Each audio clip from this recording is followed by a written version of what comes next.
Jacob T. Davis here, Woodbridge Real Estate with. Jared Evenson with Cross Country Mortgage. And Jacob, you know what day it is? August 1st. That's right. Nice touch, Jared Evanson. Love me some Bone Thugs and Harmony. That takes me back to, I think, eighth grade, maybe freshman year in high school. Yeah, yeah, it goes back a long time.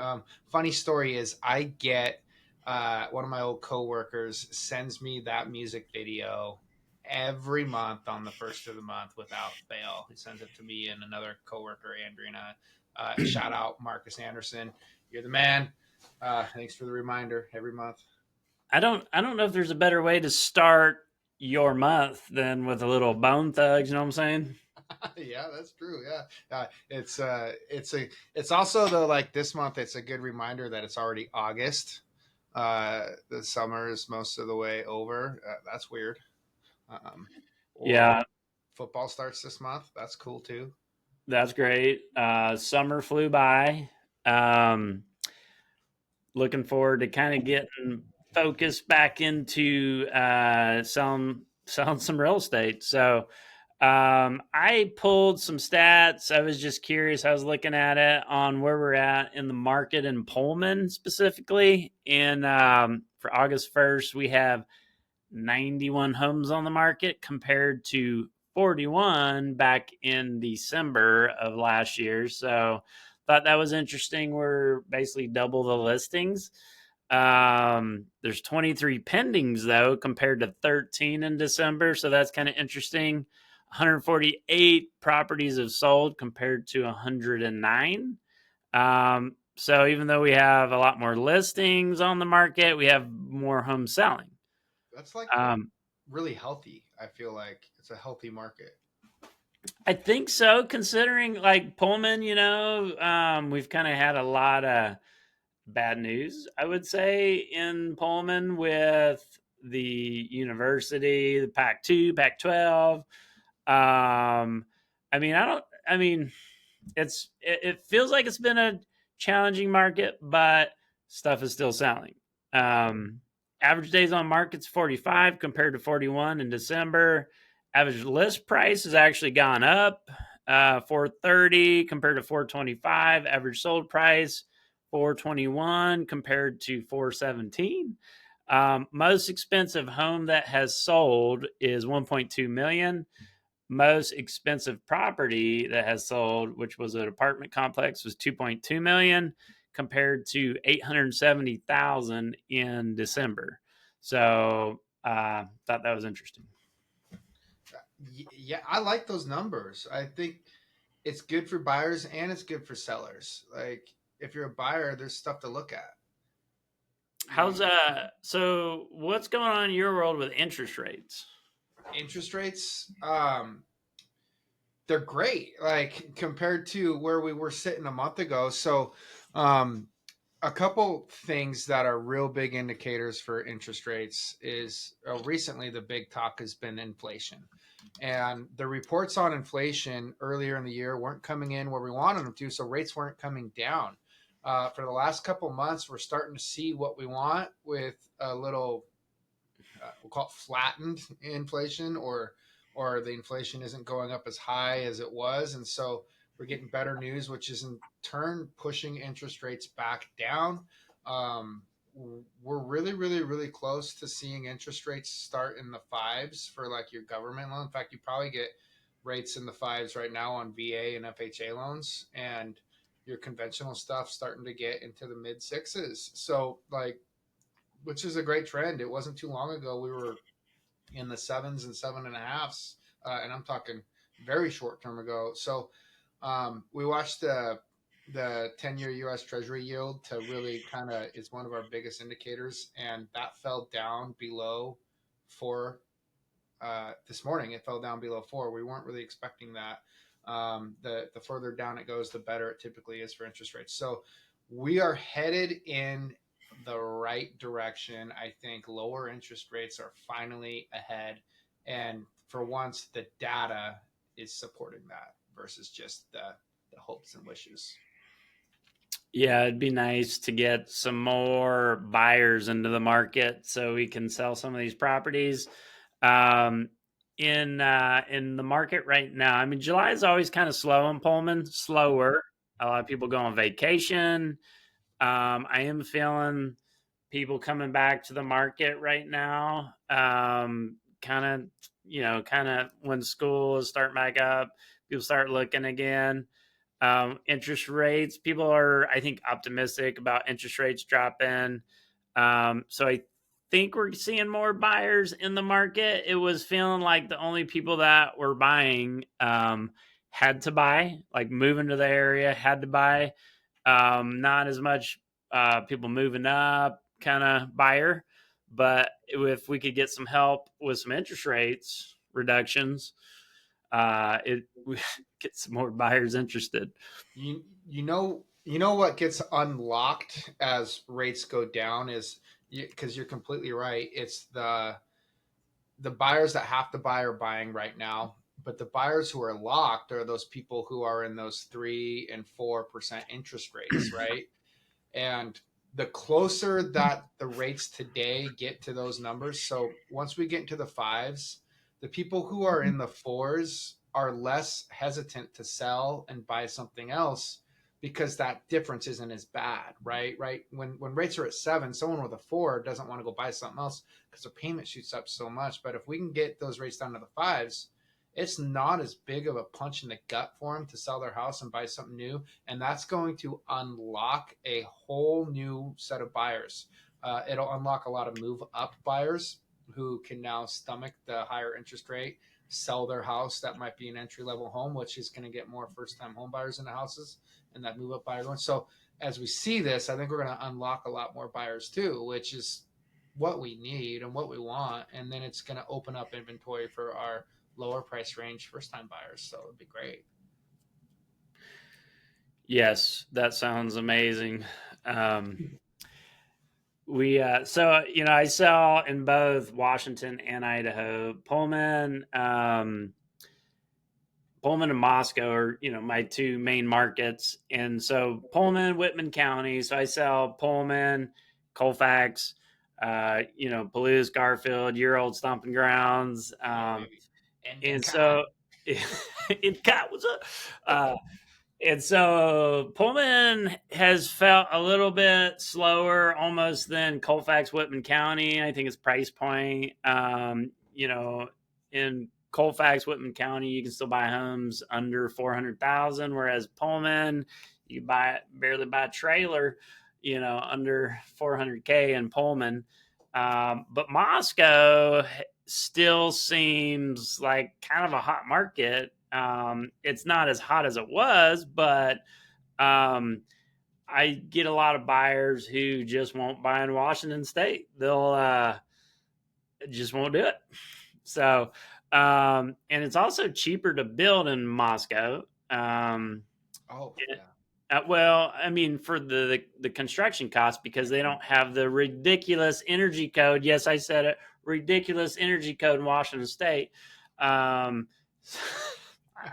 I mean, to be honest, Washington State has way too much regulation. I'm sorry, way too much regulation, and it's too expensive, and it's killing us over on the east side of the state. So, I should run for governor. I, I got my house plans in for the house I'm having built right now. Literally the day that was the deadline to get in on the previous code. So I am able to have natural gas and whatnot. Whereas one day later, I would have had to go all electric for everything. Yeah, there was that. Yeah, they just changed the energy code again, and I hear it from my builders that I work with. They're just losing their minds over it because, buyers are wondering why is it so expensive. It's like, well, you could thank your state government because they keep making it harder for builders to build. Tell me how you really feel. Uh, and there's a big difference on construction with like the taxes and sales tax and whatnot in Idaho than there is in Washington as well, which saves a lot of money. So it's like twofold. Like, Yeah, and then permits. Like, I mean, to get a permit, so there was only one permit pulled in June, is what I was told for Pullman, which is crazy. That's like not very many. Um, and because everyone, I think, pulled permits before the new energy code went into effect. And because after it's like, well, builders are just trying to save money.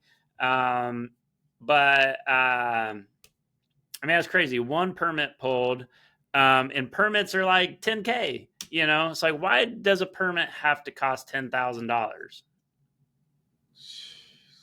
I mean, I know they have to do like several inspections, but are they charging $1,000? Does it cost $1,000 per inspection? I should break this down. How many inspections it takes by the city? How many hours are they really spending to justify that $10,000? That we should have someone with the city on. That'd be interesting. Oh, we'd have to play nice though. I don't play nice, man. Uh, just joking. Um, well, cool. So the other thing we were talking about, what was that? The inspections. Yeah, we went on a tangent there. Yeah, that's great. Cost between Moscow and Pullman though, in the different real estate markets. You're seeing some people who only buy in Idaho. Yes, won't mind Washington State. Do you know the inventory over there? You probably don't, do you? Or off the top of your head? I What it think look it's like? under 80, so it's like 91 in Pullman, and they're in the 70s over there. But they have a lot of new construction that's not even priced that is showing as active listings, whereas in Pullman, everything's priced. So so yeah, less inventory. Feel like more deals are happening in Moscow. Makes sense. Yeah, makes sense. Wow. So one other thing going on in the market is deals falling apart, right? Yeah. Oh my gosh. I wish I kept stats on this, but when I get a contract from realtor like you guys, I'm seeing more fallout than I've ever seen. Deals falling apart, and um, I don't know if we should blame what would we attest to, expectations being too high, or is there still a gap where now buyers feel like the ball's in their court and sellers still feel like they hold all the cards, and we haven't bridged that together yet, or what would you think is going on there? Because there was a period where, as a buyer, you didn't hold any cards. It was take it or leave it. We don't care what shows up in the inspection, and that period's gone. I mean, it's more of a level market now. So Well, I think in my experience, I've had two deals fall apart recently. One was basically, so buyer felt like they kind of overpaid, I think, because it was a competitive situation. And then when so buyer didn't even ask for anything, they just pulled the plug on it. Because I think after looking at all the work that needed to go into the house, um, plus them having to overpay, they said, nah, not interested, and backed out.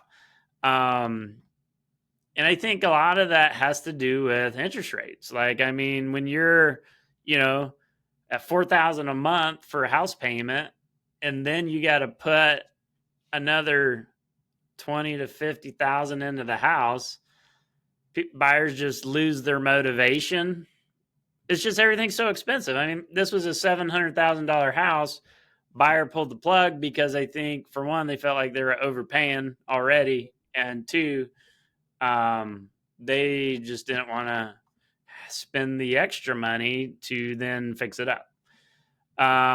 The second deal that fell apart, I think, same. They just didn't. There was too much work for what they felt like they were paying, mhm. and unfortunately, uh, pricing in my mind really hasn't gone down much, and I don't think it is going to go down much. So I think buyers are sort of like frustrated and taking it out on sellers. Is what I think. Yeah, They're like, you know, I'm pissed. I'm going to back out. there's a big disconnect in what people expect out of the market. Is we've all had those buyers. I'm going to wait for the market to crash before I buy. It's like, yeah, okay. Like, what they don't realize is like home prices aren't, the market's not going to crash. It's just not going to be appreciating as fast. Yeah, And because, yeah, of course, there can be some sort of economic event that could cause a market to crash, I guess. um, we thought that that's what COVID would have done, and it did the exact opposite. Like, what do you, what do you do? So, I there's no was predicting it. I was meeting with a buyer yesterday, coming from Indiana, and, and they're like, "Yeah, I was looking at your market, and it's like tripled in 5 years." Or he asked me, he was like, "Did you ever think that?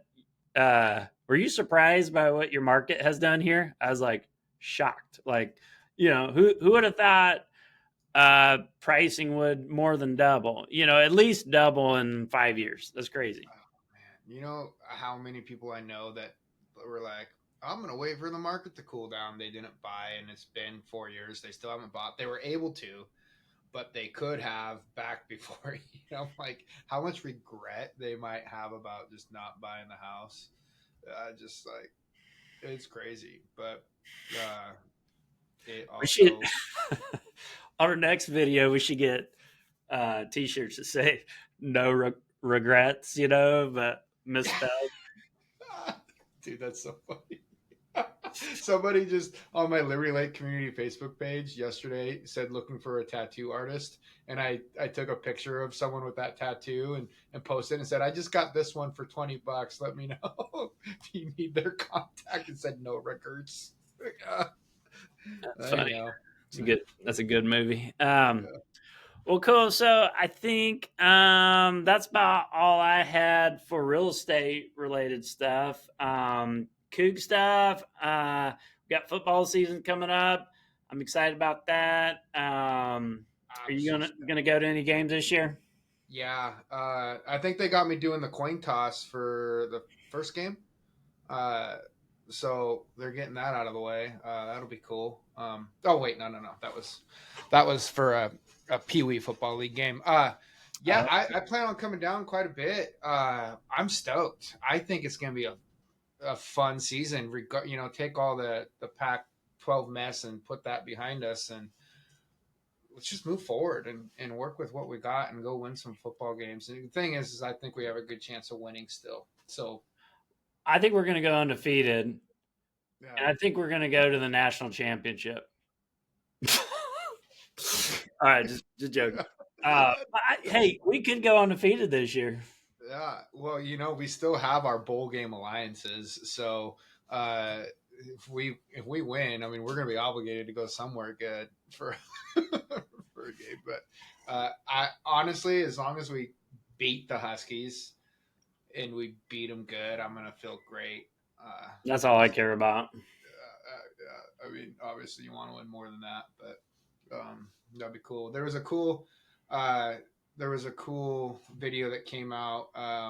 Jack and Ryan Leaf was on it, and a couple of legends from Oregon State were on it. They did a Pac-2 After Dark thing at the Pac-2 Media Day a couple weeks ago. There's a video on it, and they were talking about everything, Pac-2 football, which I'll have to shoot you the link to it, but pretty slick. So check it out. Let's go Kigs.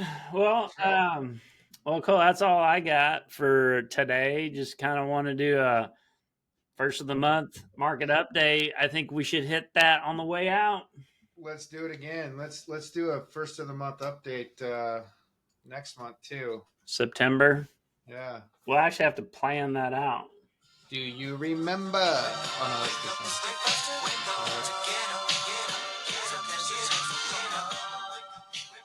Peace out.